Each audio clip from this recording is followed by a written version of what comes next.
Assalamualaikum semuanya, selamat datang di channel ini. Semoga rekan-rekan semua selalu dalam keadaan sehat ya.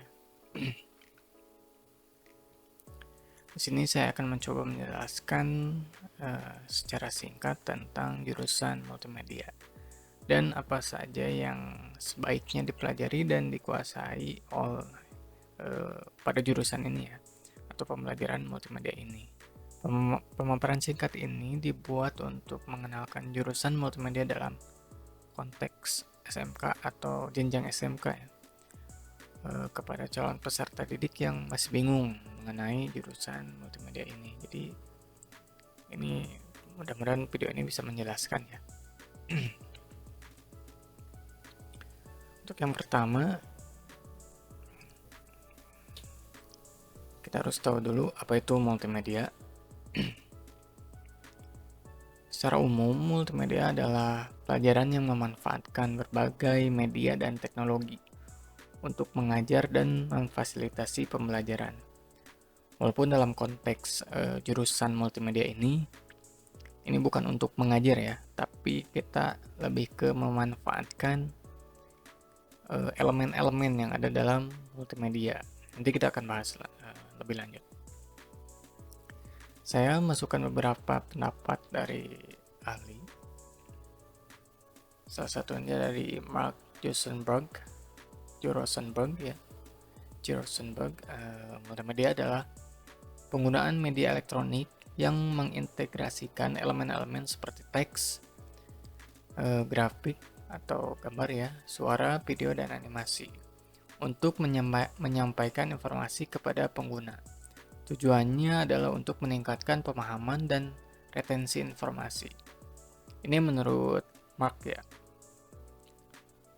Ada juga menurut John P. Murray,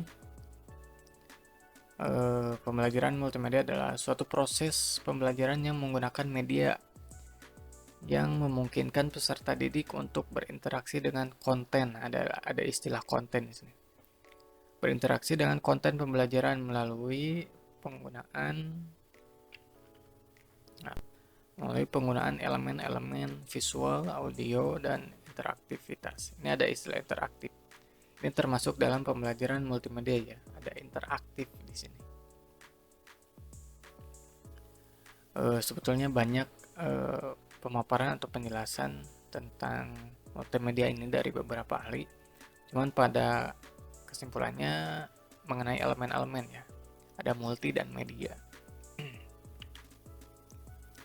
Jadi dapat disimpulkan bahwa pelajaran multimedia atau jurusan multimedia adalah suatu pembelajaran yang menggabungkan elemen multimedia seperti gambar, teks, suara, video, sehingga menjadi suatu sajian yang utuh dan dapat diterima dan dipahami dengan baik.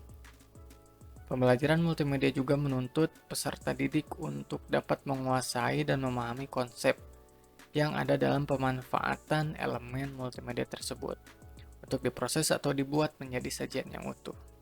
Jadi kalau tadi kan dalam pengajaran, nah kalau di dalam jurusan multimedia ini, peserta didik itu diminta untuk menguasai konsep yang ada di dalam keempat elemen tadi dan memproses atau membuat.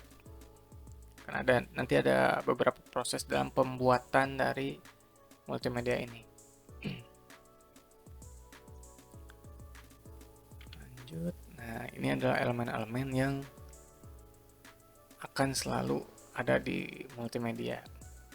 Dan elemen-elemen ini pun akan menjadi bagian-bagian atau bidang-bidang ya, seperti gambar, mungkin nanti ada fotograf, ada teks, tipografi dan lain sebagainya, ada audiografi, ada videografi, editing dan lain sebagainya. Nah, ini salah satunya ya di sini. Ada desain juga termasuk ke dalam gambar ya. Lanjut ke manfaat dan tujuan jurusan multimedia. Yang pertama, skill editing ya, karena kita akan mempelajari editing dan desainer grafis di jurusan multimedia ini. Walaupun nanti ada beberapa mata pelajaran yang sebagai tambahan ya, kayak sistem komputer, desain media interaktif, ada juga pemrograman dasar dan lain sebagainya. Itu sebagai tambahan aja ya. untuk jurusan multimedia. Ada juga konsep visualisasi dan desainer. Nanti kita akan mempelajari dan mengenal jenis dan konsep dari desain.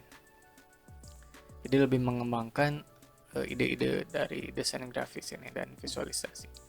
Yang ketiga adalah konteks industri kreatif, yang dimana kemampuan desain atau editing adalah skill yang dibutuhkan di dunia kerja zaman sekarang. Seperti yang sering kita lihat kan, sekarang YouTuber itu sangat, artis-artis kan sebagian besar menjadi YouTuber ya. Itu juga perlu editor untuk mengedit. Masih banyak ya, kayak industri kreatif itu kayak televisi, percetakan juga sama di bagian-bagian kreatif. Yang keempat adalah meningkatkan seni, mengembangkan dan mengasah kemampuan seni dengan banyak media seperti itu tadi ya.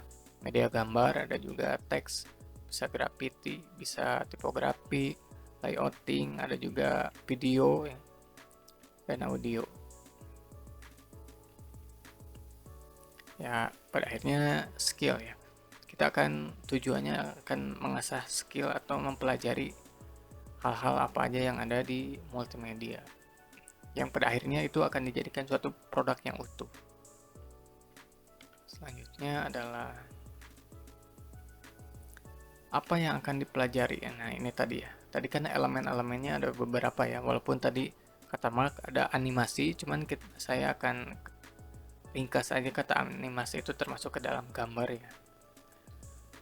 Nah, di dalam pembelajaran multimedia ini, yang akan menjadi fokus multimedia atau akan menjadi yang dipelajari ya di jurusan multimedia ini adalah yang pertama desain grafis, ada juga fotografi, itu tentang fotografer atau tentang foto, ada juga tentang videografi dan audiografi, itu tentang audio ya atau suara.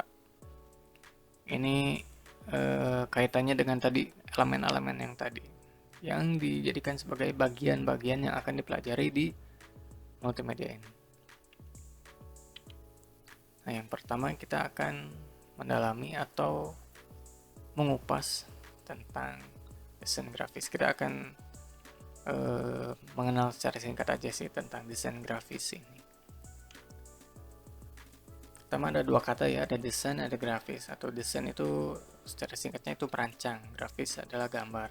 Jadi desain grafis adalah proses menciptakan visual, menciptakan gambar ya, yang dimana nantinya akan melibatkan penggunaan elemen-elemen lagi. Jadi di dalam elemen ada elemen ya, elemen teks, gambar, warna, bentuk, dan tata letak. Nanti kita akan belajar teks atau tipografi, ada gambar juga, ada warna atau coloring, ada bentuk dan tata letak. Nanti juga kita akan belajar tentang layouting atau tata letak. Kalau di dunia desain itu akan dipelajari. Ini secara singkatnya. Terus ada juga fokus desain grafis. Kita akan belajar apa sih di desain grafis? Tadi kan kita akan belajar apa saja yang ada di multimedia. Ada desain grafis, videografi, fotografi, audiografi, dan di desain grafis ini kita akan belajar apa aja. Kita akan lihat selanjutnya. Yang pertama kita akan mempelajari dari sisi visualisasinya adalah konsep desain ya, dan juga sketching atau belajar membuat sketsa. Tidak perlu terlalu bagus atau menguasai teknik menggambar, yang penting kita bisa membuat sketsa secara singkat aja, supaya apa ya istilahnya, storyboarding ya, membuat sketsa aja singkat.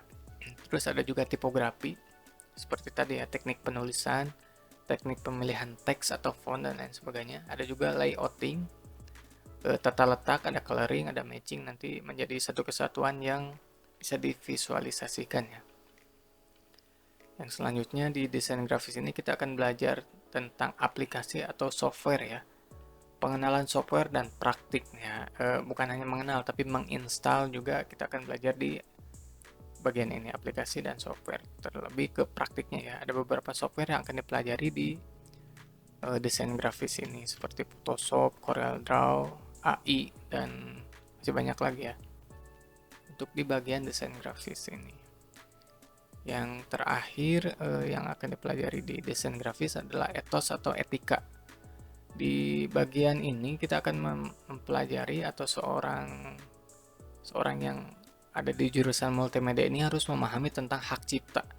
Hak cipta di dalam dunia desain grafis, hukum-hukum di dalam dunia desain grafis itu seperti apa, dan hal-hal yang harus dan tidak boleh dilakukan itu wajib dipahami oleh seorang desainer. Karena kan seorang dari desain grafis ini pada akhirnya akan menjadi desainer ya. Jadi dari etika ini kita harus belajar banyak gitu. Nah, sebagai penutup, jadi jurusan multimedia ini akan berfokus di beberapa bidang ya. Tadi seperti desain, audio, fotografi, videografi, dan lain-lainnya. Yang pada akhirnya peserta didik akan dikenalkan dan diajarkan bagaimana cara membuat dan memanfaatkan dari media-media yang akan digunakan pada keempat bidang tersebut. Mungkin segitu dulu pemaparan bagian pertama ini. Next kita akan ketemu di pembahasan selanjutnya mengenai jurusan multimedia ini ya. Sekian, wassalamualaikum warahmatullahi wabarakatuh.